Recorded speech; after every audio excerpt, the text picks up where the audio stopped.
Hello, crime enthusiasts. Are you ready for another chilling investigation? The case of Gerardo couple. Jennair Gerardo was born December 19, 1970, in the city of Fort Wayne, Allen County, Indiana, USA. She spent her childhood and teenage years in the area. Jennair graduated from Bishop Luers High School, where she achieved excellent results in advanced courses. She then attended Purdue University at Indianapolis, studying communication and actively participating in the theater arts program. Later, she continued her communication studies at Butler University. Jennair earned a Bachelor of Arts degree in communication and theater arts. Throughout her career, she worked in marketing for various Indiana companies, including roles in Carmel and Indianapolis. Notably, she served as marketing manager at CIRCOR Instrumentation for several years. In the summer of 1986, Jennair met Mark Gerardo in Fort Wayne, Indiana. At the time, they were both teenagers, and Jennair was working at a local Taco Bell. Mark was immediately drawn to her, captivated by her striking blue eyes and bright smile. Mark was initially unable to express his feelings to Jennair. The romance between Mark and Jennair only really began when they met again by chance after 4 years, at a nearby shopping mall where Jennair was working. He began visiting her frequently, and one day, she encouraged him to make a move, asking him directly when he would take her out. Jennair's confidence and willingness to speak her mind drew Mark to her. He described her demeanor as the opposite of his own, admiring her boldness. Melissa Murphy, a childhood friend of Jennair's, recalled how excited Jennair was when she first met Mark, saying Jennair was convinced he was the one and would do anything for him. Mark and Jennair got married on October 23, 1993, when Mark was 25 and Jennair was 23. Their relationship, which began in adolescence, continued to flourish into adulthood. Mark reflected on their happiness together, saying he couldn't imagine spending his life with anyone else. However, like any couple, Mark and Jennair faced challenges in their marriage and had to navigate the low points together. Mark said the arguments between him and his wife were very tense, and Jennair always won because she wanted to be the one to make the final decision. Mark's high school friend, Mike Hartman, shared that although he wasn't privy to all the details of their relationship, he knew they had fierce disagreements. Despite their strong marriage, the 2008 financial crisis significantly impacted them. Mark later mentioned that it changed everything, and money became a major source of stress and arguments. In November 2011, they relocated to Greenville, South Carolina, where they found new marketing jobs.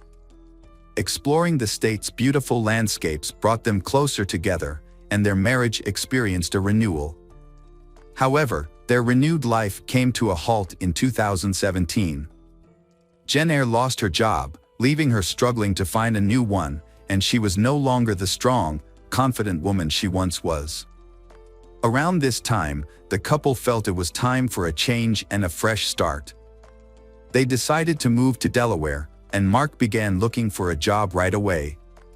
He came across a job posting at the University of Delaware for a creative director in the marketing department, a role that would come with supervisory responsibilities. Mark emailed his application and quickly received a response from a woman 15 years his junior, who would be his supervisor if he got the job. She invited him for an interview. Initially, Mark was nervous about working under someone 15 years younger than him, but his worries soon disappeared after meeting Meredith Chapman. This was their first encounter.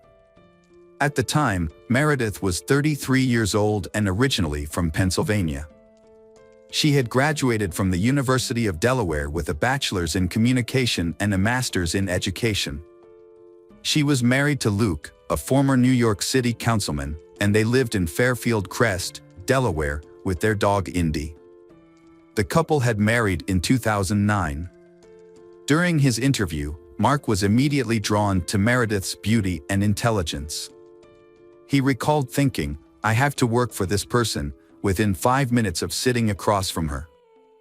He found her articulate, energetic, and passionate about her job, and was impressed by her accomplishments at such a young age. Meredith seemed impressed by Mark, as she immediately offered him the job. Mark gratefully accepted the offer and moved to Wilmington, Delaware in November 2017.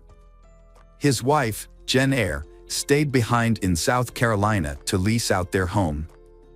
Mark was excited about the new opportunity and the chance to advance his career. Unbeknownst to him, this marked the start of the demise of his marriage to Jennair. Mark spent 45 days living alone in Delaware, getting to know Meredith better. They discovered they had a lot in common, and she invited him out for a drink one evening. Mark found it easy to talk to Meredith and opened up to her about his marriage to Jennair, sharing some of his personal struggles. He also told her about the loss of his parents and brother. Mark was unaware of what was happening between him and Meredith at first. Mark stated that he really hadn't known what was happening. He admits that he feels affection for Meredith and expresses that being with her is a wonderful experience. After their dinner date, he started to understand his feelings and realized he was attracted to her. As Mark spent more time with Meredith, the issues in his marriage became more apparent. He began to compare Meredith to his wife, noting that Meredith praised him and made him feel appreciated, which was something his wife never did. Mark was really touched by Meredith's compliments. Mark was deeply attracted to Meredith, but he felt guilty about betraying his wife. As a result, he initially attempted to end his relationship with Meredith. However, he couldn't shake off the feelings he had developed for her, especially after learning that Meredith was unhappy in her own 9-year marriage. Mark explains that his relationship with Meredith is great, which made it difficult for him to shut down the relationship. He wanted to understand what drew them together. Before Jennair joined her husband in Delaware, Mark and Meredith had already confessed their love for each other. Mark felt it was natural to express his love for Meredith, as the feeling was powerful. In December 2017, Jennair moved north and noticed Mark's distant behavior. She soon confronted him, sensing that he might be involved with another woman. Jennair asked Mark what was going on with him and said that he was acting different. Jennair specifically mentioned Meredith because Mark often mentioned her when discussing new job. Although Mark initially denied the affair, Jennair continued to question him, aware that something was amiss between him and Meredith. She began to closely monitor his activities. Mark is confused as to why Jennair knows the private aspects of his affair with Meredith. Around Valentine's Day in 2008, Jennair collected evidence that her husband was having an affair. However, this came at a cost. Mark discovered that Jennair had hired a company to hack into his phone, allowing her to read his texts, view his photos, and access his call records with Meredith. Mark confessed to Jennair that he had developed feelings for Meredith, unable to continue the deception. Jennair, heartbroken but determined to save their marriage, asked Mark to attend marriage counseling with her, and he agreed. However, during their second session, Mark discovered a recording device hidden in his jacket. Initially thinking it was an anti-theft device, he realized it was actively recording him. Furious, Mark confronted Jennair. She claimed she wanted to understand the extent of his relationship with Meredith and suspected they were planning something together. This has been marked the beginning of the end for Mark and Jennair's marriage. Mark eventually told Jennair that he intended to file for divorce in May 2018, once he had met the residency requirements in Delaware and could leave their shared home. During this period, Meredith Chapman's life was on an upward trajectory. She had landed a new role as assistant vice president at Butler University in Pennsylvania and relocated to Radnor Township. Meanwhile, her marriage was coming to an end, paving the way for her to pursue a relationship with Mark. As Meredith and Mark's relationship deepened, Jennair, was Mark's wife at that time, began consulting with divorce coach Sheila Brennan. Jennair was struggling with feelings of bitterness and anger, stemming from being replaced by a younger woman. Her concerns were compounded by financial uncertainty, having moved north without securing a new job.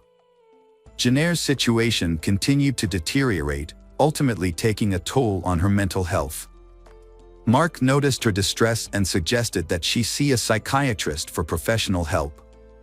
He also encouraged her to reach out to family and friends, as she had mentioned suicidal thoughts and even threatened to jump out of a window. Mark stated that Jennair appeared to have come to terms with their upcoming divorce.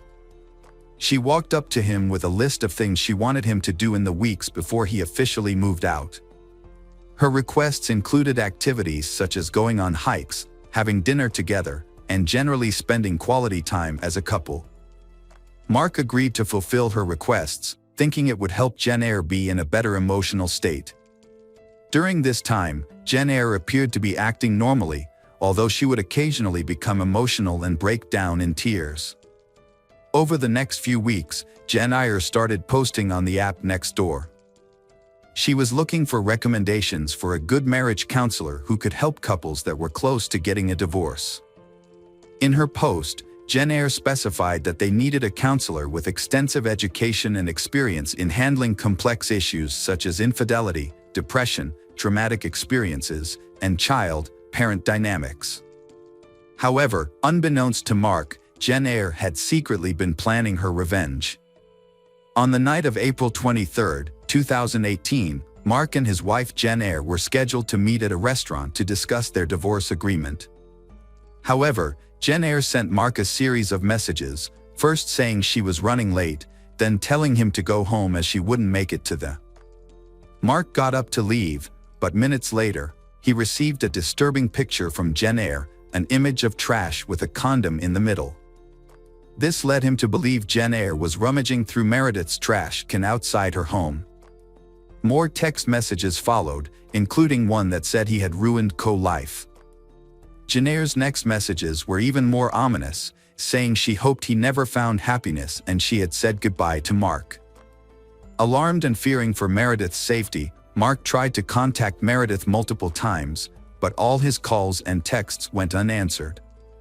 Worried about a confrontation between Jennair and Meredith, Mark rushed to Meredith's house. What he found was far more horrific than he had anticipated. Upon arrival, he discovered Meredith lying face down on her kitchen floor. Around her head was a pool of blood. Nearby, he also found Jennair's lifeless body on the floor. Mark shouted in shock and ran to Meredith. He said, "Baby, oh baby, what have you done?" Meredith had excitedly posted on her Instagram about her new job at Villanova less than 2 hours before she died, expressing her excitement. According to Meredith's 5:42 p.m. post, after just 1 week on the job, she's already earned the love of fans at NOA Nation. Later that evening, she arrived at her home on Lowry Lane in Radnor Township, parked her Audi in the driveway, opened the door, and walked inside, unaware that Jennair had broken in and was hiding, waiting to attack her. When Mark got there, Tim, one of Meredith's neighbors, was present. He mentioned that he heard a commotion and went out to see what happened. Mark asked him to call 911. Sergeant Christopher Four of the Radnor Township Police Department said the call made his heart sink. Sergeant Christopher said they don't usually get calls like this. When they arrived, the scene was chaotic with a lot of police present. Mark, who appeared out of breath according to Christopher, was put in an ambulance before being taken to the police station as a suspect. After questioning Mark and discovering that the gun used in the 2 deaths was under Jennair's body, the police concluded that Jennair had broken into Meredith's home, killed her, and then committed suicide. The police received a tip from witness, who claimed to see a woman in a trench coat, hat, sunglasses, and possibly a wig watching the house with binoculars. They also found a set of car keys at the crime scene that were traced to a Cadillac rented by Jennair. Mark was surprised to learn about the Cadillac. He said he learned most of this from the police and the news. Jennair had rented the car 2 weeks before the incident, and it was parked just outside their apartment. Mark continued his investigation by examining his wife's bank statements, phone records, and computer backups, discovering that she was leading a double life. After Mark confessed to his affair shortly after Valentine's Day, he found out that Jennair had opened a secret bank account and credit cards. She used these cards to buy audio surveillance equipment, a lock-picking kit, computer hacking software, and DNA testing kits for his clothes. Mark also revealed that she purchased advanced GPS tracking devices and attached them to both his and Meredith's cars. Mark stated that he had found over 400 images of private conversations between Meredith and him from text and Snapchat, and that Jennair would access his phone in the middle of the night. On March 20, 2018, 5 weeks before committing the murder, Jennair bought the gun she used in the murder and suicide. Her credit card statements showed that she practiced shooting the gun 3 times at a firing range. Mark claimed that Jennair had secretly placed several recording devices in his clothes. He discovered files containing hundreds of hours of audio recordings his wife had not only recorded but also transcribed into notebooks. According to Mark, Jennair had taken all his jackets and embedded multiple devices, constantly switching them in and out. Every day, she would remove a device, download the recorded content, and then sew it back into his jacket, repeating this process for weeks. It was revealed that on the night Jennair killed Meredith and herself, she emailed a letter to her family, chillingly explaining her motive. She had begun the letter weeks prior, dating her entries, and described how it was an act of revenge for what he had done to her, saying, "That's as simple as it gets."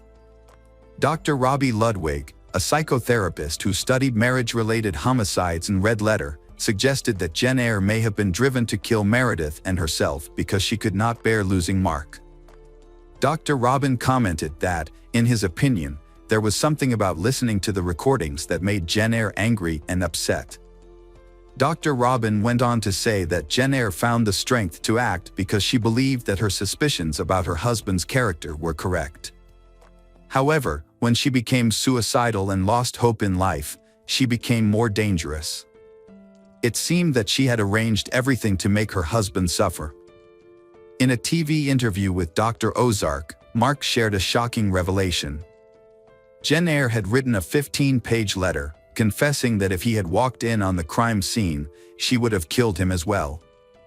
He acknowledged that he had hurt Jennair, and his greatest regret was making her feel trapped and without options. He deeply wished he could travel back in time and erase the hurt he had caused. He confessed that his love for Jennair had remained strong and never disappeared. Mark explained that he drove by Meredith's house multiple times as a way to cope with his emotions and come to terms with what had happened, helping him to process his feelings and move on.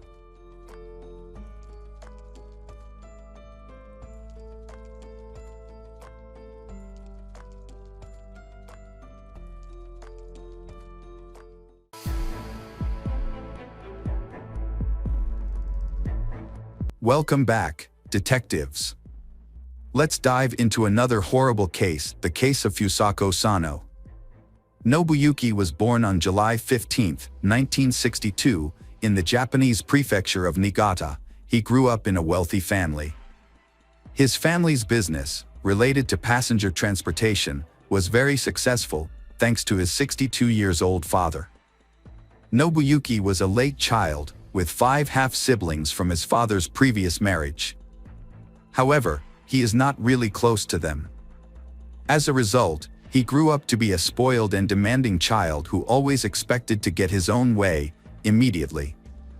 Nobuyuki often becomes aggressive when his expectations are not met in a timely manner. One notable incident occurred: he threw a tantrum in a store, punching his mother when she refused to buy him another toy. Nobuyuki struggled to form relationships with his peers due to his complicated and sometimes unusual behavior. He was also self-conscious about his height, which often caused him to hunch over. This behavior caused his classmates to tease him and give him unflattering nicknames. Despite this, Nobuyuki's family resided in a luxurious 2-story European-style house, which featured a spacious room specifically designed for him. The boy was uncomfortable in the room, fidgeting and expressing fear of being alone. This behavior led his parents to take him to see a doctor. After an initial review, he was referred to a psychiatrist who diagnosed him with multiple disorders, a fear of the dark, a fear of germs and dirt, and a unique of autophobia, fear of loneliness, sociophobia, anxiety related to social interactions. Essentially, he feared both being alone and being around others. As a result, he became a loner in high school, never forming close relationships with classmates, and never having a girlfriend despite his attractive appearance. His peers avoided him, and he became an outcast. The only people he felt comfortable expressing his anger and frustration to were his elderly parents, who forgave him and tried to calm him down with gifts and money. As an adult, he struggled to hold down a job. He frequently got into conflicts with colleagues, neglected his responsibilities, and would often leave work in the middle of the day for no good reason, such as when it was raining and he felt sad. On one occasion, he intentionally hurt a female coworker, likely trying to get her attention out of sympathy. Although the incident was attributed to an accident, he was fired immediately. After being fired, Nobuyuki became unemployed and relied on his parents' financial support. Over time, he became increasingly reclusive, rarely leaving his room, and frequently clashed with his parents.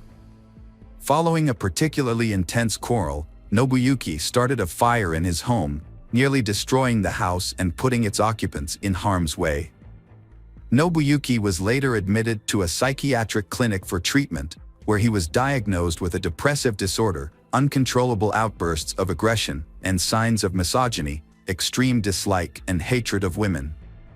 After a little over a month of treatment, he was discharged, deemed not to pose an immediate threat to others.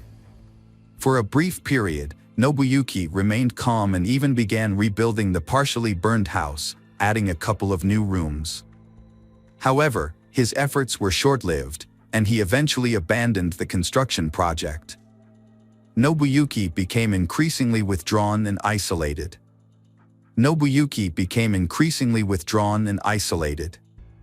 He spent most of his time in his room, watching TV. He not only forbade his parents from entering his room, but also the second floor of the house. If they tried to cross this boundary, he would violently lash out at them, punching and threatening to kill them. In the spring of 1989, Nobuyuki began taking walks, but he preferred to stroll near a local school where he could secretly watch the female students. At first, he kept his distance and tried not to communicate with anyone. However, one day, he suddenly grabbed a young girl, who was only 9 years old, and threw her over his shoulder as she was leaving the school gate. He then ran to his car, which was parked nearby.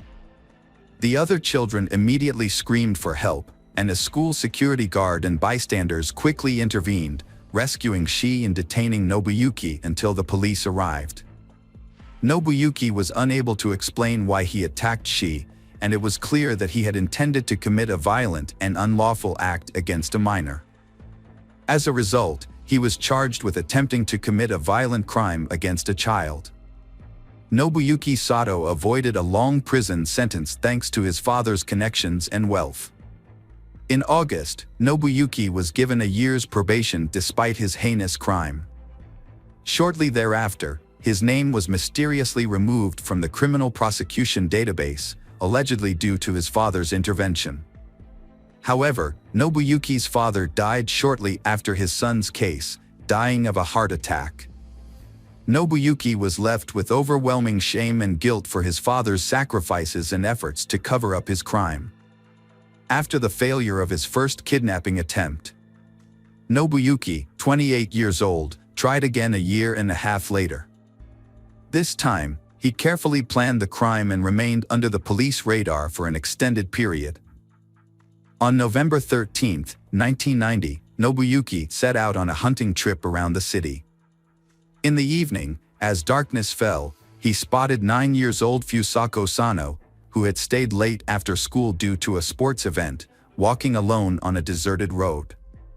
Nobuyuki quickly pulled over in front of her, got out of the car with a knife, and grabbed Fusako. He threatened to slit her throat if she tried to scream or run away. Then, he forced her into the trunk of the car. After driving for a while, he turned into a vacant lot, where he tied Fusako's hands and feet and covered her mouth with tape. When night fell, Nobuyuki drove to his house and took Fusako out of the trunk. Nobuyuki led her through a part of the house that was still under construction to his room, trying not to be seen. He then left the room and re-entered through the front door, as if everything was normal. Once upstairs, Nobuyuki again threatened Fusako with the knife, ordering her to be quiet. He tied her to the bed and warned her that if she tried to leave the room, look out the window, scream, or cry, he would kill her and dispose of her body in the ocean, where no one would ever find it. Fusako was terrified and obeyed the kidnapper's orders, hoping that he would eventually take pity on her and let her go. When Fusako didn't return home from school, her parents started to worry. They knew she had stayed late to watch a baseball game, but as the sun began to set, they expected her to be home by then.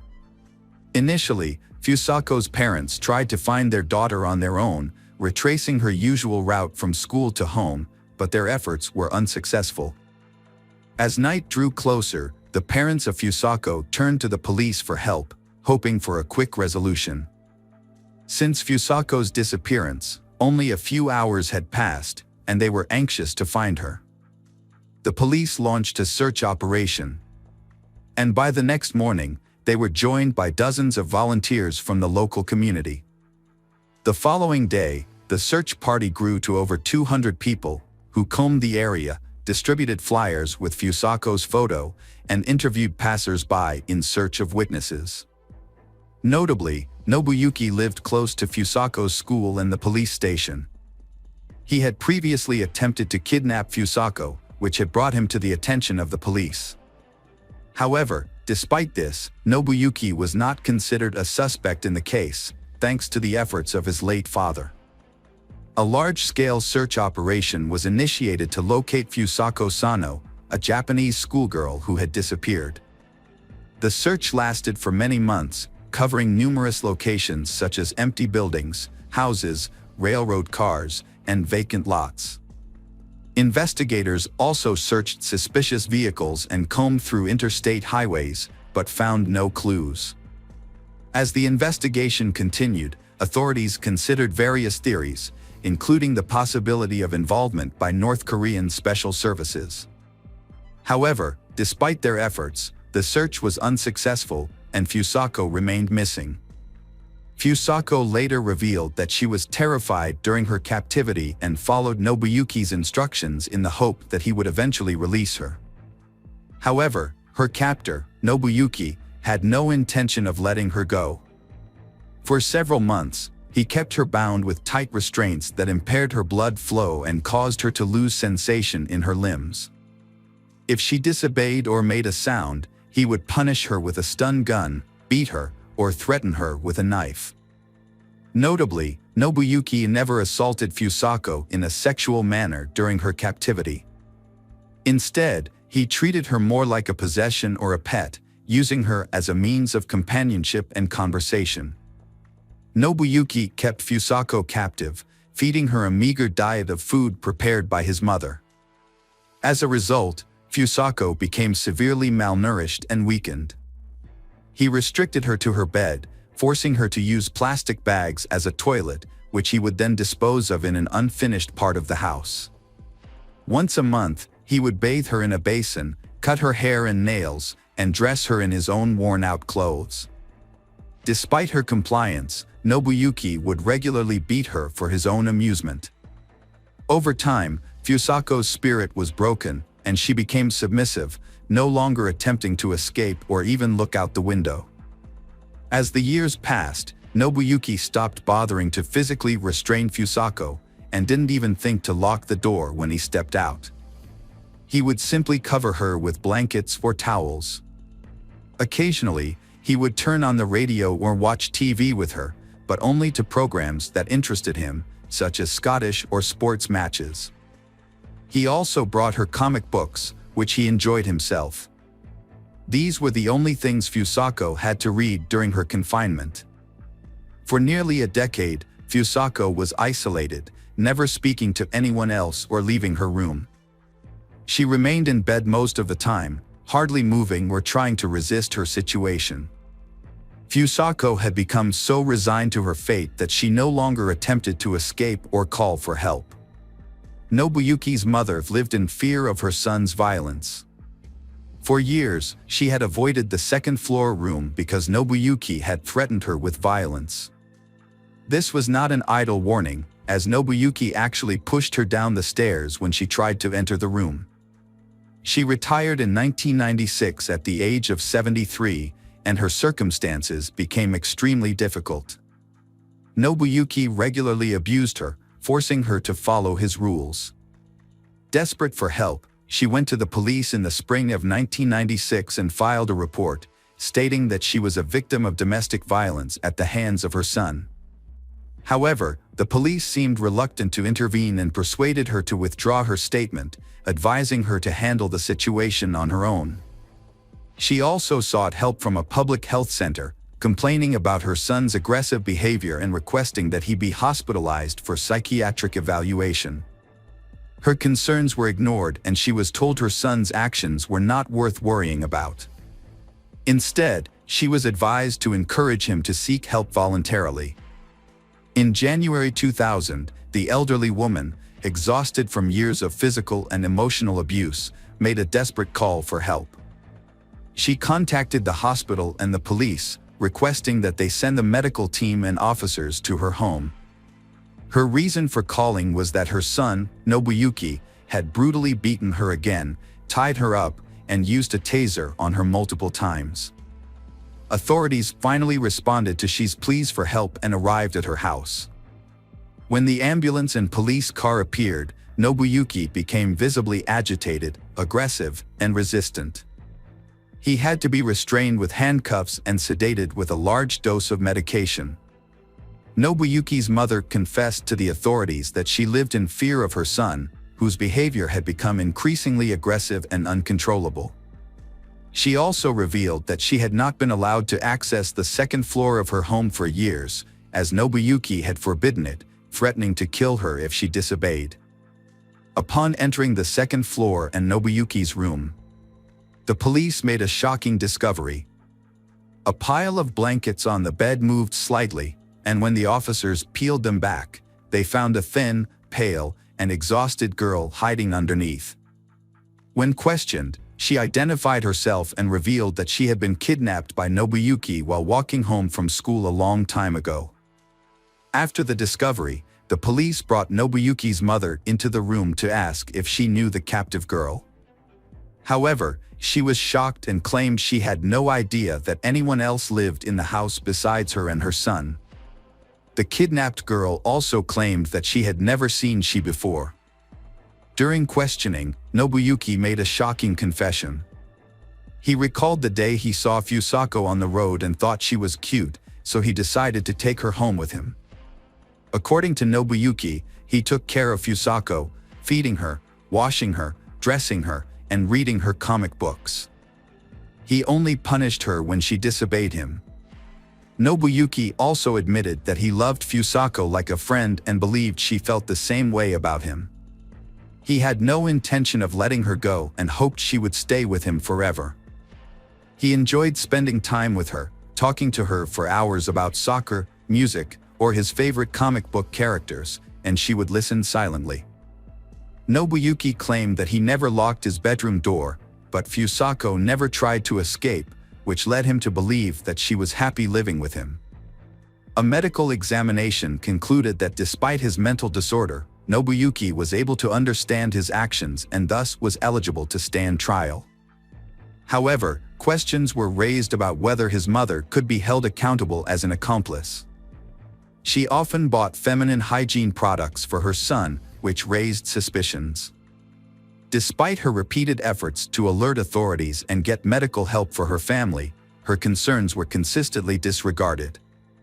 The case drew widespread attention before the trial even began, the city police facing heavy criticism. Nobuyuki had previously been prosecuted for attempting to kidnap a schoolgirl. But he had managed to avoid suspicion when he carried out his plan. As a result, the local police chief and the head of the regional police department were removed from their posts for failing to control the situation from the start and making numerous mistakes. Nobuyuki Sato went on trial in May 2000. The prosecution thoroughly examined every detail of his actions, including minor offenses. Nobuyuki was found guilty and sentenced to 14 years in prison, the maximum term. He was released in the spring of 2015 after serving his sentence. By then, his mother had passed away in a nursing home, and Nobuyuki had no other relatives. He was found dead about a year and a half later, in early 2017, in a small rented room. The cause of his death was not disclosed. When Fusako was discovered, she was extremely weak and could barely stand. Doctors diagnosed her with exhaustion, dehydration, and muscle atrophy. She also stuttered, was afraid of sunlight, and had lost most of her communication skills. Her parents didn't even recognize their daughter when they saw her after nearly a decade. It took Fusako about a year to recover physically, but her mental health took much longer to heal. She suffered from severe post-traumatic stress disorder and became withdrawn, avoiding people. Her intelligence was also affected, remaining at the level of a 9-10-years-old child. Her parents took her out of town, changed her name to Sachiko Yamada, and refused to speak to the press. Over time, Sachiko made friends, took up photography, and even passed her driver's license test.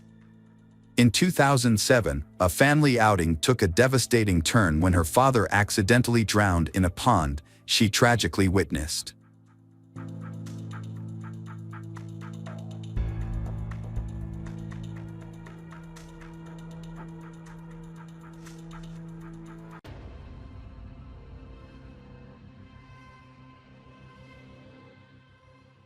Hello friends, welcome to our channel. Today we're going to take a look at another horrible case with you. The case of Marcos Matsunaga. Marcos Matsunaga was a successful Brazilian entrepreneur who inherited a family business that became one of the largest food product companies in the country. The company, Yoki, was founded by his grandfather, Yoshizo Cadano, who immigrated to Brazil and started a small flour milling business in the mid-20th century. Over time, the company grew and transformed into a global brand with a wide range of products. Marcos was born into a wealthy family and was accustomed to getting everything he wanted from a young age. Marcos didn't have to start from scratch to build his business, as he inherited the family food company from his grandfather and father. As the CEO, Marcos had the opportunity to become the first billionaire in his family, a goal he pursued for most of his life. However, this ambition was not meant to be fulfilled. Those who knew Marcos personally described him as a skilled and successful businessman who not only preserved but also significantly increased the family's wealth, boosting profits. However, he was also known for being difficult to work with, having a strong personality, and being controlling towards those around him. Marcos was not handsome, he was obese since childhood. He had to wear glasses due to vision problems, short stature, and somewhat clumsy. All of these caused Marcos a lot of problems when communicating with friends, leading to a lack of friends and isolation. Despite his wealth and business success, Marcos found it difficult to establish a meaningful relationship. His arrogance and egoism often repelled women, making it hard for him to connect with someone beyond a few dates. Consequently, he frequently relied on the services of escorts, as his wealth and status were not enough to make him a desirable partner. Very little information is publicly available about the entrepreneur's first wife. What is known is that their marriage was not based on romance or passion, but rather necessity and family pressure. The marriage endured for several years, although both spouses soon came to regret their decision to start a family. Initially, the young wife tried to accommodate her husband's complicated personality, hoping they would eventually form a supportive and loving partnership. However, her expectations were unfulfilled, and they gradually grew further apart. The businessmen primarily sought companionship on websites where women offered intimate services in exchange for money. Elise was one of these women, a call girl with profiles on multiple platforms. He came across her profile, a gorgeous blonde with a great figure, and began booking her services regularly, paying her handsomely for their time together. Elise was 6 years younger than him. She grew up in a poor and troubled home in a crime-ridden part of the city. Her family life was unstable. She never knew her father, her mother struggled with addiction, and her mother's partners often had similar issues. As a result, Elise's childhood was marked by hardship and unhappiness. She was frequently beaten, harassed, and abused by her mother's partners from a young age. As soon as she finished school, Elise left home and never looked back. She pursued a career in nursing, landing a job at a hospice after completing her training. However, she soon realized that caring for terminally ill patients was not her true calling. Elise formed strong bonds with her patients. A few years later, Elise decided to pursue higher education and switch careers. She chose law, which she saw as a promising field that would open doors to new opportunities. After lengthy preparation, she scored well enough on the entrance exams to gain admission. However, she struggled to pay tuition fees with her limited income as a nurse. Since Elise had no family support, having cut off ties with her relatives after leaving home, she had to fend for herself. To make money, she decided to take advantage of her appearance. She registered on a website that provided intimate services, where she was helped to create an attractive profile.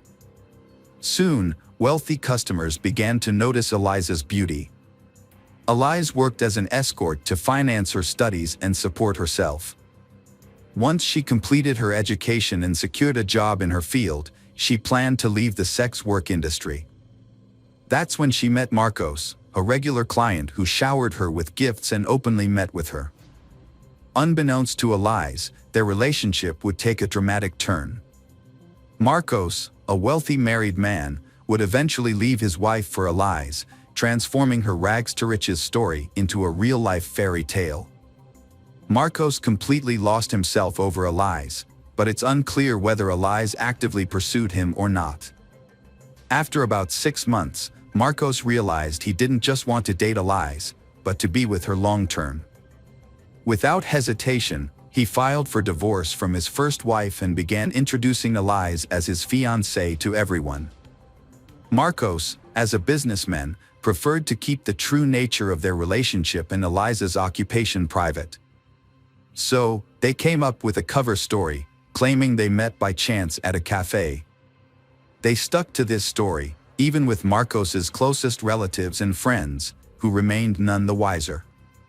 When Elise joined the Matsunaga family, she didn't exactly receive a warm welcome.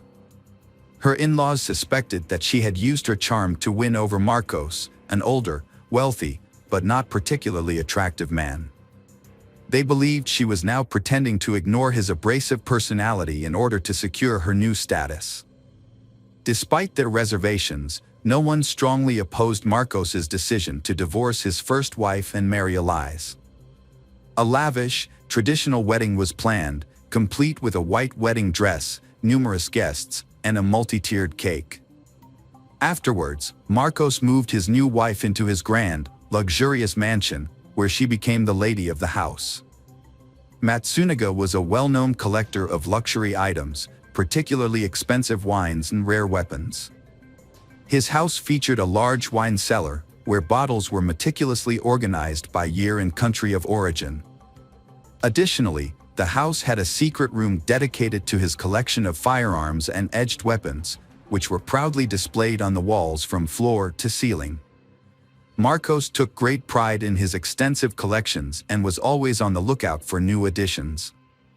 His home was a treasure trove of antiques, luxury items, and modern art, which were displayed throughout the house, often in a way that was more cluttered than curated. Soon after the wedding, they decided that they were ready to have an heir, but despite all their efforts, Elias did not get pregnant naturally. Then they decided to resort to the procedure of in vitro fertilization, but even here, success awaited them far from immediately. However, when their daughter was finally born, their joy knew no bounds. They devoted themselves to raising their child, making plans for her future, and as she grew older, the family began to travel the world, immersing themselves in different cultures and traditions. Their daughter was a beloved and pampered child, raised with love, care, and every luxury imaginable. When Elias entered his life, she surprised him by showing a willingness to learn about hunting. Together, they visited shooting ranges, where she became proficient in handling firearms. Eventually, they ventured into the woods to hunt wild animals. Elias approached hunting as a competitive challenge, unfazed by the act of taking animal lives. Marcos appreciated her mindset and enjoyed watching her skillfully wield her weapons and stalk prey. Marcos taught Elias various outdoor skills, including how to skin and carve wild animals such as boars, deer, and other forest creatures. Together, they would dissect the animals using large knives, cleavers, and axes to separate the body parts. Unconventionally, the family did not keep traditional pets like cats or dogs. Instead, they kept poisonous snakes in specially designed terrariums that mimicked their natural habitats. This was a long-held dream of Marcos, who had a passion for snakes, but his first wife had never approved of the idea of having a terrarium in their home. Elias had successfully adopted Marcos's unusual hobbies, which had grown on Elias. In the spring of 2012, Marcos was on the verge of making a significant deal that would take his wealth and career to a new level, potentially making him a billionaire. He was in active negotiations with several partners to sell the family business and invest the substantial proceeds in a new and profitable venture. On May 19, 2012, the day before a billion-dollar deal was set to close, entrepreneur Marcos vanished without warning. His wife, Elias, didn't report him missing until the next day because she thought he was at work. According to Elias, Marcos had a meeting scheduled for the evening that was expected to run late into the night. He had packed some belongings and told her he would likely spend the night at the office before heading straight to the deal the next morning. When Marcos failed to return home and stopped answering his phone the next day, Elias grew concerned and reported him missing. The police quickly discovered that the entrepreneur had missed an evening meeting and a crucial morning meeting that he couldn't afford to skip. This led to immediate speculation that the millionaire had been kidnapped, and it was likely that his family would receive ransom demands in the coming hours. However, 24 hours passed, followed by another day, with no ransom demands received. As a result, hopes of finding Marcos alive began to dwindle. Meanwhile, investigators were actively questioning the businessman's relatives, friends, and business partners to identify potential enemies and determine who could benefit from his disappearance or the disruption of the impending deal. Despite a thorough investigation, no one has found anyone who would have wanted to kill Marcos. He was a capable and forward-thinking businessman who made strategic decisions that often benefited everyone involved. Days later, Elias visited her in-laws with her daughter and revealed a secret she had been too afraid to share with the police. With tears in her eyes, she explained that her husband had been having an affair with a woman named Natasha Villalima and had made no effort to hide it. Although the situation had led to several heated arguments and threats of divorce, Marcos had eventually promised to end the affair in order to save their family. Marcos continued to see Natasha, but was more cautious to avoid another family scandal. However, Elias suspected he was having an affair and hired a private investigator to gather evidence. The investigator obtained photos and videos of Marcos's romantic dates with Natasha. Notably, he took Natasha to the same restaurants and entertainment venues that he and his wife frequented, where he was very popular. It seemed that Marcos was deliberately showing his disdain for his wife and openly cheating on her without any attempt to hide it. It was later discovered that Natasha Lima was found on the same intimate services website where Marcos first met his wife, Eliz. They dated for about 5 months, during which time he showered her with expensive gifts, including a luxury car, and paid her a large sum of money to delete her online profile. Meanwhile, Eliz discovered incriminating photos and videos of Marcos's infidelity and showed them to his parents. She also revealed that she had confronted Marcos with the evidence just a day before his disappearance, but instead of apologizing, he abruptly packed his things, informed Eliz that he was leaving her, and disappeared without a word. According to Eliz, Marcos had simply given in to his passion and abandoned his life to be with his new mistress. However, those who knew him best vehemently disagreed, insisting that Marcos would never abandon his business, which his family had spent decades building, as he was deeply invested in its success. A gruesome discovery was made by a passerby about a week later, when scattered garbage bags were found in a remote area approximately 100 kilometers from the missing Marcos's house. Upon examination of the bags, police discovered human remains which were identified as Marcos Matsuniga, a person for whom an extensive national search was ongoing. Forensic examination concluded the victim had died as a result of a shot to the head before the perpetrator cut and packaged his dismembered remains. Expert assessment also inferred that only an exceptionally skilled practitioner would possess sufficient know-how, steady-handedly controlling either precise butcher's cut tools at convenient knife handles anatomy.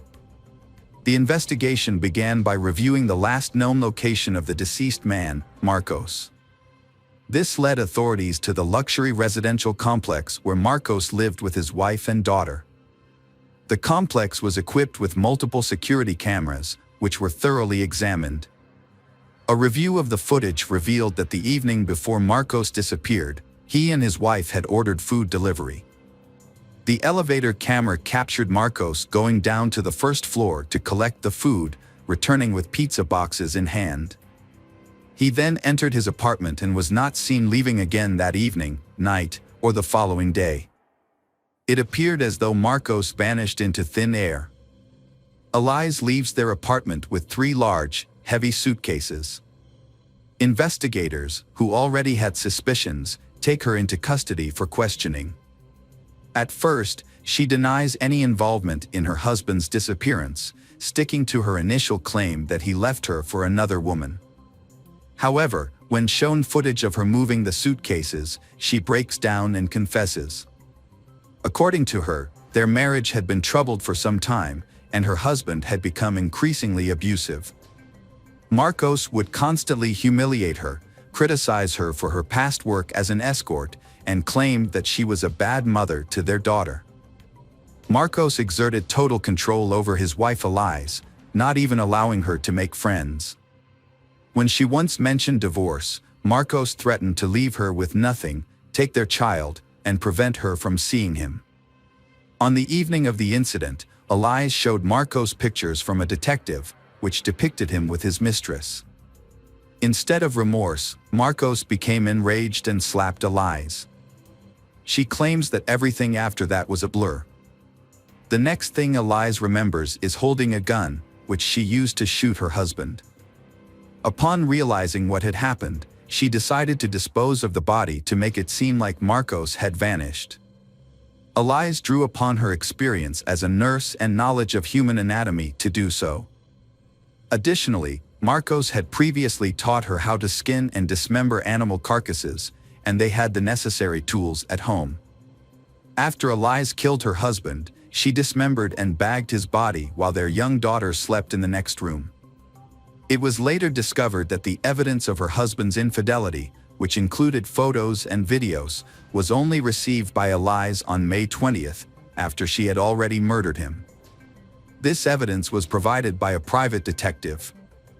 Eliz then used this evidence to deceive her husband's parents, telling them that he had abandoned her for his mistress. The investigation also found Natasha Lima, who testified in court that Marcos had wanted a divorce but was afraid of Eliz due to her alleged mental instability and capability for violent behavior. Natasha last saw her lover the day before he disappeared. He was unhappy about the constant family scandals and planned to start a new life in Florida after selling the company. However, his wife Eliza was not part of these plans. He intended to divorce her and forget her completely. A shocking twist was the discovery of blood in the lungs of the deceased Marcos. This suggested that Marcos was still alive when Eliza decapitated him, indicating he had struggled to breathe. This contradicted Eliza's claim that he died instantly from a gunshot wound. Further examination by the pathologist revealed that the bullet had entered Marcos's head at an unusual angle. It seemed he was caught off guard, sitting or lying down when shot, and didn't try to defend himself. Eliza Matsunaga's claim that her husband attacked her and she defended herself was disputed by multiple witnesses at her trial. They testified that Marcos had a difficult personality and often spoke harshly, but he never physically harmed anyone. As a result, the court believed Eliza fabricated the story and found her guilty of premeditated murder with cruelty and attempting to conceal the crime. She received a 20-year prison sentence, which many considered too lenient. Her in-laws now care for their daughter.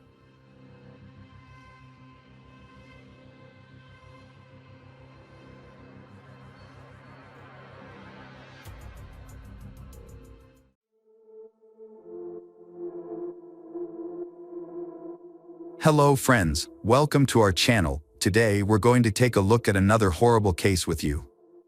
The case of Lily James. Lily was born in the coastal town of Sainsbury, New South Wales, Australia in May 2002. She was the first child of the close-knit James family and was especially loved by her maternal grandmother, Barbara.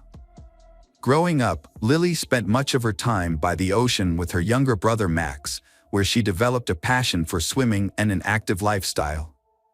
Her father, a water polo coach at an Anglican girls' school in Hustville, encouraged her interest in the sport.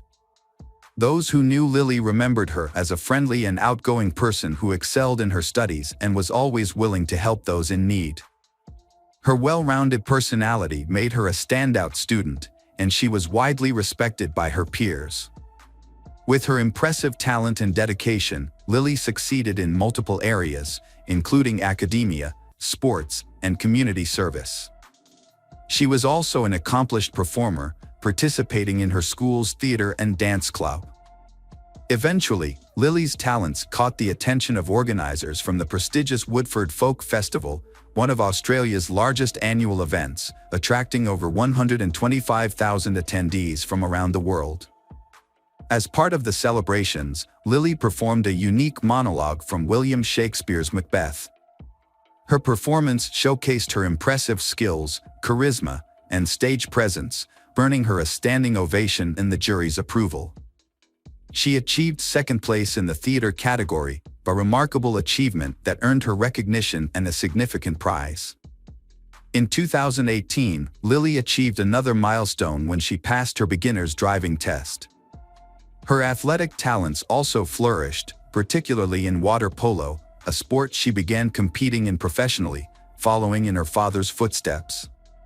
She won the title of swimming champion in the under-17 category, a feat that delighted her parents.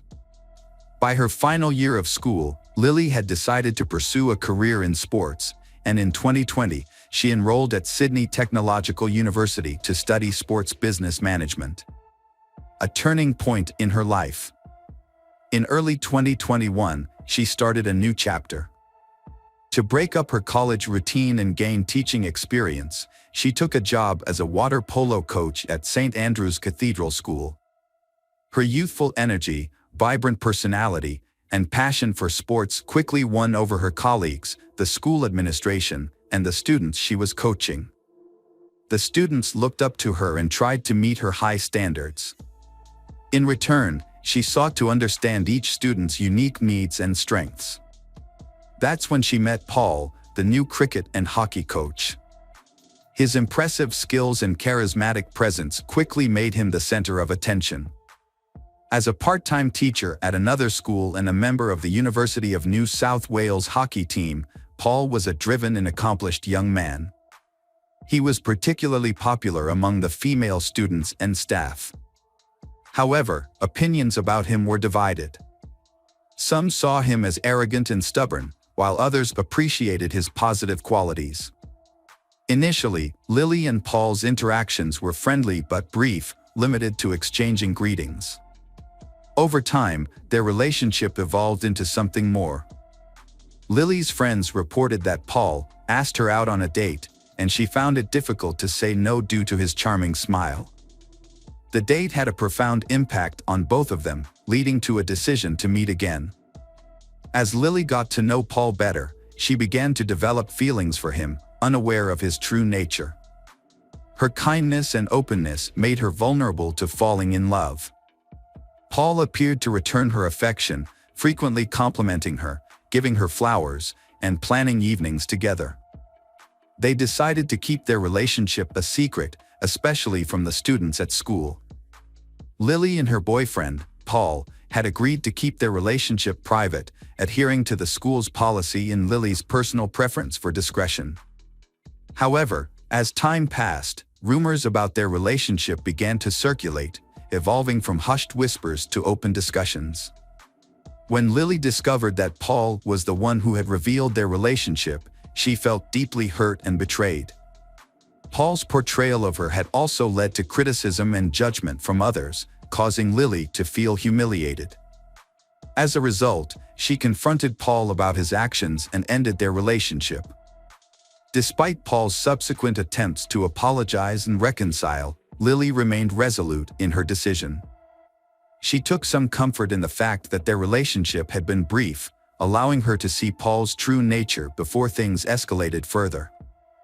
Paul was born in 1999 in the Netherlands to a wealthy and influential family. When his father's job required a relocation to Australia in 2015, Paul and his family made the move. As an only child, Paul received excessive attention and care from his parents, which significantly contributed to his character development. Unfortunately, this upbringing led to Paul growing up with an entitled and self-centered attitude. Paul was a high-achieving student who excelled academically, athletically, and was physically fit. After moving to a new location, he attended St. Andrew's Cathedral School, where he joined the cricket team and quickly gained recognition and respect from his peers for his exceptional skills. He eventually became the team captain and actively participated in organizing extracurricular activities and festivals. While he was well-liked by many, particularly they who found him charming, some of his male peers were put off by his confidence and boasts about his ability to win over any girl. Despite this, Paul's charm and charisma earned him many admirers. After graduating in 2017, the school administration offered him a position as an assistant coach for cricket and hockey, which he gladly accepted. He quickly took on a leadership role and successfully managed these sections, feeling confident in his abilities. However, by early 2018, he surprisingly resigned and returned home with his family, citing unknown reasons for his departure. Back home, Paul decided to further his education and earned a master's degree in sports management. Paul had a conversation with old friends and mentioned that he had improved his coaching skills, which led to a job offer from his former employer. He returned to Australia and started working at the familiar school in early 2020.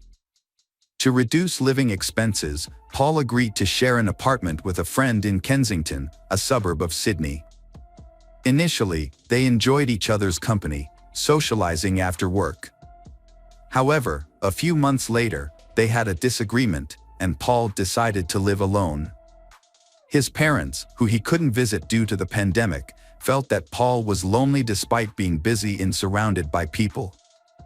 They weren't aware of any romantic relationships in his life.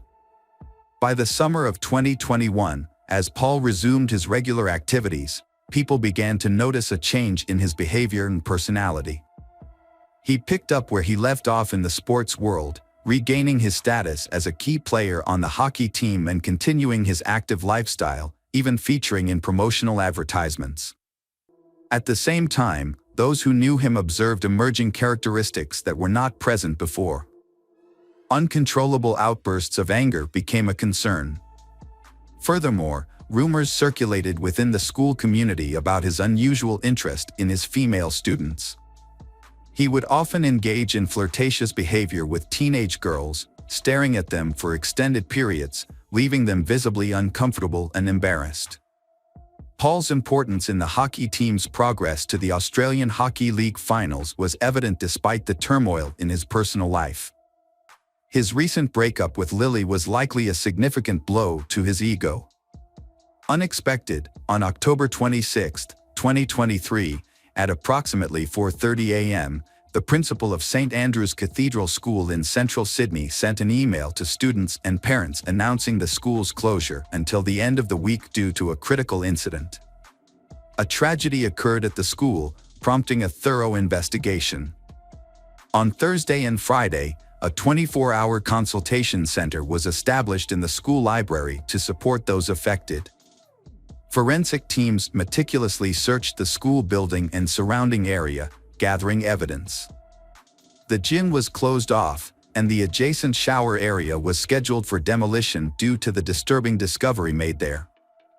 The incident began to unfold when the body of a 20-year-old woman was found in the shower around midnight. She had been seen alive just hours earlier. The water polo coach had entered the shower but never emerged. Surveillance footage revealed that someone had followed her around 8 p.m., but the pursuer left the area alone, heading towards the school exit. A family member was later asked to identify the body due to severe facial damage. The victim was identified as Lily James. As the police delved deeper into the case, surveillance footage played a crucial role, and the prime suspect, a young man, was caught on camera multiple times. Investigations were launched into Paul and Lily's cell phone records, helping police track the suspect's last known location using GPS. They also sought to recover the victim's phone, hoping to uncover evidence through text messages that could shed light on the events leading up to the crime. After successfully locating the devices, the police reconstructed the sequence of events, revealing that Paul had purchased a hammer from a hardware store just days before the crime. It seemed he was consumed by anger toward the victim and had planned a confrontation. On the morning of October 25, Lily followed her routine, attending the university and then heading to her job in the afternoon. Unbeknownst to her, her ex-boyfriend had other plans. Paul rented a silver Lexus and drove to the school, avoiding the building since he had no classes scheduled. He waited in the car, patiently biding his time. Once the students cleared out, he walked into the gym, concealing a hammer under his jacket to avoid drawing attention. From this vantage point, Paul observed Lily's movements, lying in wait for the perfect moment to strike. When Lily finished her training session and decided to take a shower, Paul saw his chance and followed her. An argument erupted, and in the heat of the moment, Paul attacked Lily, striking her head with the hammer. According to the pathologists, the impact was fatal, and Lily died instantly, without suffering. After waiting for an hour, Paul collected Lily's belongings and left the building. He then drove to Diamond Bay, where he disposed of the weapon in a trash can. Security cameras captured footage of him at the reserve at 8:47 p.m. His last known location, as tracked by investigators, was the Gap, a cliff in the eastern Sydney suburb of Vaucluse. As the community was still reeling from the initial tragedy, another shocking event occurred. On October 27, at 8 a.m., shopkeepers at Diamond Bay Reserve in Sydney's eastern suburbs made a disturbing discovery. A man's body was found just 11 miles away from the site of the first crime. A rescue team, including a bomb squad and Marine Corps personnel, was formed to retrieve the body. The body was recovered at 3:30 p.m. and taken for identification. Due to severe injuries, fingerprints were used to identify the individual. The victim was 24-year-old Paul, the same person who had been at the scene of the first crime. The investigation team faced a significant challenge in establishing a connection between the fatal incidents and uncovering the circumstances surrounding the events. The Gap is a notorious location with a history of suicides. Around 10 p.m., Paul used Lily's phone to send a message to her father, possibly revealing the location of her body. An hour later, the young man made a brief emergency call, but hung up quickly. When police arrived at the cliff, they found the personal belongings of Lily and Paul, but there was no sign of him. A rented car was parked nearby, suggesting that he may have taken his own life due to feelings of guilt or fear of facing the consequences of his actions. On October 26, police launched a search operation for his body, using helicopters and boats to scour the coastline. The first day's efforts were unsuccessful, but the next day, a body was found on rocks in a nearby nature reserve. With Paul deceased, the case was closed, and his parents collected his body, opting to cremate it in Sydney. A meeting was subsequently arranged with Tim Watson Monroe, a renowned forensic psychologist with extensive experience in analyzing the behavior of both criminals and victims. Mr. Watson Monroe was asked to share his insights on the incident and analyze the behavior of the perpetrator, Paul.